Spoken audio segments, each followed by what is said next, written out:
Hey, everybody. Nick Livingston here with the Honeit Podcast. Excited to introduce Deanna Nesbit to this week's Honeit Podcast. Deanna is a lifelong HR professional who recently transitioned into recruitment, started her own firm, and we're really excited to celebrate Deanna's journey into recruiting, but also her story navigating this interesting industry and finding new markets and new opportunities. Deanna Nesbit, welcome to the Honeit Podcast. Thank you, Nick. Nice to be here. Awesome. Well, we could talk a little bit about your background in HR. You've worked with some really great companies, McGregor, Heinz, Crane One, leading the HR function before transitioning into recruitment. Maybe you could talk to us a little bit about that journey, starting Deanna Nesbit Associates, DNA, in terms of your recruiting firm and kind of what led you to make that move and how did you start that recruiting business? Sure. So, Nick, my whole background has been in human resources. I won't share the total number of years, but I have a lot of data points, over the years, and worked in a lot of different industries.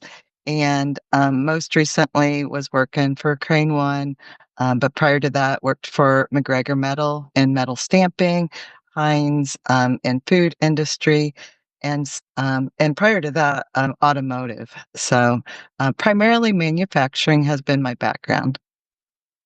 Fantastic. And tell us a little bit more about the firm today, Deanna Nesbit Associates. You're primarily working in the manufacturing technology sector, I would imagine, from your expertise in that field, but also it looks like you've been working with private equity companies, and maybe you could talk a little bit about your focus on which roles are you working on? And I know you do executive search too. Maybe you could talk about the kind of width and breadth of the industries you support. Yeah, we support all facets of the industry from skilled trades. I have one person that's focused on skilled trades, another person that's focused on small business, and then another couple people that are helping me with executive search. So we do all of those different segments. Private equity has been a most recent development. That's really actually how Deanna Nesbit and Associates got started. I thought that I was just helping a previous boss fill a couple roles, but ultimately it became an opportunity for me to start my own business and grow from there. So I started with one private equity company, working with them, building out their management team, and then they offered additional opportunities within their portfolio companies. Awesome. Okay. Yeah, that sounds great. I think one of the themes we might want to unpack is, for example, the private equity, finding that niche, kind of discovering new opportunities in recruitment. We're seeing a lot of change in our industry, change with jobs, technology companies hiring less, just seems to be a lot of things kind of impacting the world of recruitment and hiring. I think we're seeing a lot of recruiting companies and recruiters working to reinvent themselves, discover new markets, win new business in areas they may. Maybe you could talk to us a little bit about, and I know we've worked together in the past, like you've been so great about business development and winning new business and uncovering some of these niches or developing, finding new recs, right? Like finding more recs to work on. What advice could you give, or maybe some examples you could share of how to tap into, say, local networking, programs, ways in which you've been successful finding those new requisitions or navigating, a changing hiring market? Yeah. So, uh, I embrace all avenues of filling the funnel, so to speak, the sales funnel. So from, old school person to person networking, there are a couple women in business network, agent or associations that I have here in the Dayton area. Um, but also private equity. I've taken advantage of people that I've worked with in my past as a human resource professional, and that's opened up multiple doors. Really, just when I go to the grocery store, it's always on my mind. So, I'm always looking for all those different opportunities. Most recently, I also have, obtained, woman-owned, certification, woman-owned small business certification, so to help with some government contracts as a possibility. I haven't entered into that market yet, but, I've obtained the certification, and that's my next step this year to pursue those as well. That's awesome. Congrats. So kind of could come from anywhere, right? As long as you're starting those conversations or finding ways to make those conversations, getting yourself to the local meetups, again, striking up the conversation with someone at the store. Where does it start? Is it big picture? Hey, are you hiring? Or how do you maybe start those conversations in places where maybe it's easier if it's a networking event, or maybe it's not as easy if it's a social gathering or something like that? Um, Normally, I'm just listening to individuals, and their problems, and a lot of times, naturally, hiring becomes one of those pain points. So often, I don't even have to bring it up. I just have to wait. You know it's gonna come up. It's recruiting and hiring is such an important part of most businesses, and It uh, is, it is. I will say, as a side note, my husband was not so sure that I was gonna be a great salesperson when I quit my day job to start my own business, but he subsequently has, reconsidered that, I think, because, he's seen me, go to all of these networking events, and it is working. So, I just encourage people to jump in and look at it in all ways. There are so many ways to lead to the sale. And again, it's not really sales, it's just problem solving and helping people fill those pain points. And, with my background, I have a unique skill set, but I also partner with other individuals that have different skill sets than myself. And so that's another, I would say, secret, so to speak, is partnering with others that have different, skill sets than your own. so we were talking, offline last week a little bit about one of the programs that you went to at Goldman Sachs to kind of, think about what's next for your business, right? And in terms of kind of a proactive approach to looking internally around what, how the business is going, but also to then sounds like they challenged you to maybe look at your business from a new lens. Maybe you could walk us through this Goldman Sachs initiative that you were a part of and maybe what came out of it and what you learned from the experience. Sure. So I hope I do them justice because it's a wonderful, amazing program. So the Goldman Sachs Small Business Program is through the Goldman Sachs Foundation. And basically, their way of giving back to the community is to support small businesses. And so they have partnered with Babson University is the core curriculum providers. But they partner with universities and community colleges throughout the US. And they've been doing this for many years. I don't know the exact number of years off the top of my head, but there are over 15,000 alumni throughout the US. So that in itself has expanded my network to where I now am an alumni of the Goldman Sachs program, and that has opened up so many doors that I have just started to explore. And then as far as the second part, what I have gained from it, gosh, I don't know where to begin. But probably you hit it right on the head. Um, I have totally different lenses, after that experience. I really was, not thinking big enough, they challenged me to, think larger than I'd ever dreamed of. And, through that experience, it's like, I can do this. I can grow it bigger. And I hadn't really thought of it in those terms.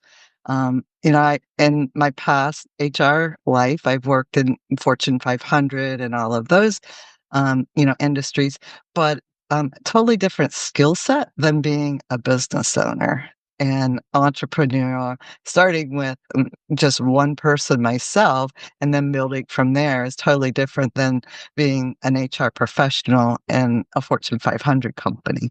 So I have learned skills that I didn't know I have, or I've developed them, I'll say, and over this journey. And I have met so many amazing people through the Goldman Sachs program. It's just wonderful. And we are so connected. We had, I think there were 28 graduates for the Dayton class. We have different, and they call them cohorts of classes. And we have quarterly events that we maintain those connections.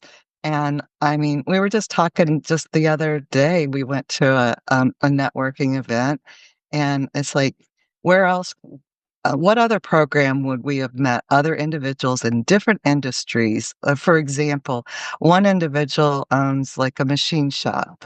He has CNC machines, and then another classmate owns her own um, hair salon. And then we had a massage spa therapist, medical therapist. I mean, just on and on and on. So many different industries, but we all had all of these different lenses and different experiences. So I had, large Fortune 500 company experience to share. And so I could speak from human resources, but employee relations, compliance, because a lot of times really small businesses don't have HR services support. So, that's where I could share. But then on the other end, I learned from the best entrepreneurs themselves. Many of them have been in business for 10, 15, 20 years on their own. And that's very different skills than what I had to bring. So together, collectively, it was just that in itself was probably the most amazing aspect of the program. But the end result is that each of us created our own individualized business growth plan, which was And invaluable. that was where you said they really challenged you to think bigger, get uncomfortable. Yes, yes. And what was your angle on, where you uncovered where was the unlock for you in terms of how to do that, or maybe the, insecurities or limitations you thought, about your business? What where was the unlock there? The true roadblock that I kept hitting my head just time and time again is like, I just kept thinking, I just need more clients. Well, that's why I would get stuck. I just need more clients. Well, where they really challenged me, the program really challenged me, is that your growth plan can't be more of what you're doing right now. It has to be a totally different. And so it's like, gosh, I actually had to restart a couple times because I was off and on one path, and it's like that's just not going to bring me the results that I wanted. The end result, if I can talk about that briefly, is my growth plan was to become a certified Department of Defense SkillBridge provider. So, with that, I'm working with veterans who are leaving the military up to 6 months before their last day with the military. They're eligible for the SkillBridge program. And I'm helping businesses of all sizes partner with military veterans that want to um, enter into the civilian workforce. So I'm helping make those transitions. And through that is where actually I met the criteria, back to the Goldman Sachs criteria program, is that it's a totally different avenue for new growth and development, which it's already brought me some new clients already. And I haven't even placed anyone through the SkillBridge program. I'm actively working on that right now. And I believe that that's going to be a very strong segment of my business. And my goal is to have one person focused on it and to run it and to work exclusively full time on that. So more to come on that. Fantastic. But I mean, a lot of things unpacked there. I mean, you're getting access to, say, a new talent pool, which could pay exactly, dividends at 6 months in advance. It's kind of it's a talent pool that's not yet posting their resumes maybe, or you're creating those relationships with them and uncovering what they wanna be doing in the civilian workforce, and then you're able to then make those introductions, but maybe before other recruiting firms would know that the person's available. That's but also, it sounds like the new certification, the women-owned business status, and the women-owned small business status may go along with that. So exactly. building out accreditations, building out access to new talent pools, and then in turn, new business new client pools as well, sounds like. Fantastic. Exactly, exactly, and then, really, I, hadn't had small businesses on my radar, but, through the Goldman Sachs program, I see how much of a need there is to help small businesses, so I'm trying to figure out ways that I can, within my business, support small businesses as well. Fantastic. So, maybe you could talk a little bit about, Dayton, Ohio. You mentioned it a couple of times. It sounds like, because I've even heard it in the news, our conversations, you're always mentioning new businesses that are moving to Ohio. Maybe you could speak to the recruiting, the hiring climate, say in the Midwest or specifically in Ohio. What are states doing to attract candidates, to attract businesses? What are you seeing out there in your city and town? Well, Ohio, I think, has done a great job in, um in developing programs that incentivizes companies to want to come and do business here in the state of Ohio. From Dayton, Ohio to Columbus, there are multiple very large businesses coming into Ohio. N- Top ones come to mind. Joby is going to be an EV helicopter taxi, I don't know, I'm slaughtering that, but, anyway, you look it up, JOBY, that's a plug for them. Lots of great things, exciting things coming in the EV taxi here in Dayton, Ohio, nonetheless. But, we have multiple Intel, um, just on and on and on.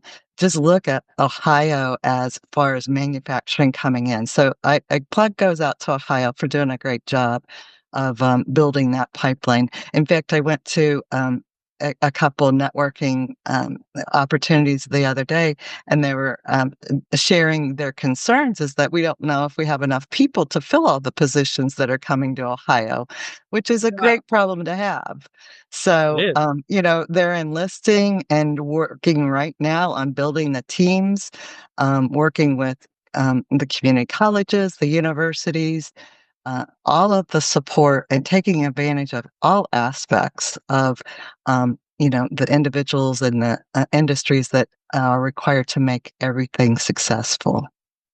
And so, in fact, one of the slogans was, all roads lead through Dayton, Ohio.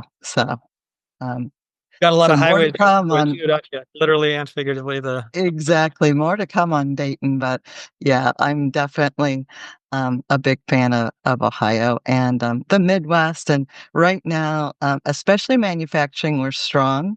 I know that that's not always the case on some of the maybe the, East and West Coasts, in different, industries and segments, but right now, busier than I've ever been, and trying to figure out how I'm going to take on more opportunities. Um, so yeah, definitely look at the Midwest if you want some encouragement on how the economy's doing. That's great because I think a lot of people are a little, unsure or their particular market or segment that they've been working on with recruitment maybe up or down right now, or kind of still recovering from COVID a little bit in terms of people, of companies' return to work policies and getting the hiring plans sorted out. And then we now have AI. And so, but yeah, I think you're right. Building things, super exciting to see that coming back or stronger than ever in the States. And it sounds like you're going to reap the benefits of that with more clients, more talent in Dayton, in Ohio. Um, what other advice could you give to, say, recruiters or talent partners out there that might be looking for new recs or trying to find more business in a challenging market? You've given a lot of great tips today already. Any other things to think Yeah. about? Yeah, actually, we haven't talked about this one, but, one thing that really comes to mind is that I've been partnering with a lot of HR professionals, especially other HR, services businesses. So, there are a couple, businesses locally that we frequently give, clients referrals back and forth. Um, the one person in particular I'm thinking of, she does not like to recruit at all, and that's my focus is recruiting. And while I loved my human resource career, my whole focus in my business is just recruiting. I'm not really doing much HR services for my business purposes. So when I have clients that need HR services, then I have HR service personnel that I refer business. So those partnerships are really integral. You would think that they would be you would think that they would be competitors, but they're not. They're great partners. So the more that you can get in partnerships with businesses that you know loosely cross where your focus is, you can help each other build. And there are so many opportunities out there. We can all win. So it's not like we're in competition with each other. We can all help each other win. And that's the I neat love it. thing. Pull in either domain experts on benefits or pensions or payroll or taxes, Exactly. but everybody has their and then now you're selling more solutions, talent solutions or HR solutions rather than Right. specific to maybe to get back to the conversation at the grocery store, uncovering someone's problem, it can start even broader with, where are you struggling with personnel or hiring or HR in general? And then, you have someone in your network you can pull in to help with the solution there. I love that. Uh, Exactly. you talked a little bit about how you've scaled yourself, how you're scaling your recruiters, how you're scaling the recs and business side of things. How are you scaling things? How do you operationalize things where you Goldman Sachs gets you to think bigger and beyond what you'd expect? How do you get your team to then do more with less or scale or what's that look like? Great question. So, with my human resource background and my experience working in automotive manufacturing, so there throughout the years, the buzzwords have changed, but ISO, QS 9000, all those quality type systems, it's all process focused, right? And so that's how my mind works, just from my previous experience. But through the Goldman Sachs coupled with my experience, it helped me understand it's the same thing. It's process. And so with that, you have to look at the tools that you're using and making sure that you're keeping up with technology. And otherwise, you're going to get left behind. And so this is kind of a great opportunity for me to plug Honeit. I have to do this because believe so much into the and appreciate the Honeit product that Honeit is the one tool that will be my first tool that I purchase for a new member that I'm onboarding, one of several tools. But I'm standardizing all of the tools that I'm bringing on to my platform with my recruiters, and I'm teaching them how I want them to recruit and then using the Honeit tool to ensure quality, compliance, just on and on and on. I can't say enough about Honeit. So I appreciate the tool and everything that you guys do. Well, thank you. That's Deanna. That's right. Very thoughtful. I appreciate that. We've loved working with you too. I mean, you've been fun to grow with our customers and see again uncovering new niches and uncovering new opportunities. Now, this whole private equity market that you're working in is super fascinating, and so being able to kind of work with a new client and spin up 5 to 10 recruiters as needed to service a new client. I think that's exciting being able to do that quickly and consistently and deliver a good work product and also stand out in terms of what you deliver versus other recruiters that might have supported them in the past. So we're really excited. Yeah, and that was initially, that was one of my fears, concerns, is that what happens if I get too much business? And I didn't have that solution, but through investigation and, finding Honeit and several of the other tools, it's like now I felt confident that I know what I'm going to do and how I'm going to scale very quickly if I have a very large order that I need to, quickly scale up. So again, it's taken a little time to figure out all the tools out there and the landscape, but yeah, the 2025 is our build out year. That sounds great. Well, yeah, there's a lot going on. I mean, technology, AI swirling all around us. One of the like maybe we'll close with a final theme of, we always hear about automation, which is a good time saver or productivity booster for professionals or recruiters if we're talking about recruiting. But then there's this human aspect to our business, right? And keeping the human and human resources, and it's a people business. Where do you see yourself balancing those two kind of at times opposing themes around automation or AI with that of human conversations or people? Um, where do we end? Where do we think we end on that? Gosh, I'm not sure that I can do that one justice, but, I'll give it a shot. I think that for me, and again, I'm a little old school, but I have to embrace the new technology in order to keep up with, the competition. So I'm constantly pushing myself to make sure that I am keeping up with technology, but there's a balance there too. I mean, I can't stress enough when I have the choice on whether to meet with someone in person or over Zoom or what. If I'm local, I would much rather still do the old school, that and build that relationship. Um, I just think that there's so many intangibles with that, but we have to in order to move quickly and meet multiple markets, and especially if they're not local, you have to, embrace technology. So it's a balance of both, I guess, is what I'm trying to say. No, that's fair. That's fair. And I think we're all trying to figure it out as we go. What things can we automate or remove from our workflow? What things do we want to lean in and keep and focus or improve in our workflow?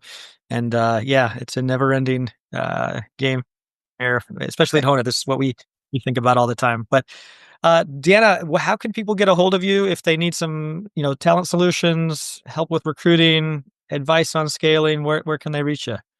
So I'm definitely out on LinkedIn. I don't know if you can share my email address or website, but it's DNAINCLLC.com.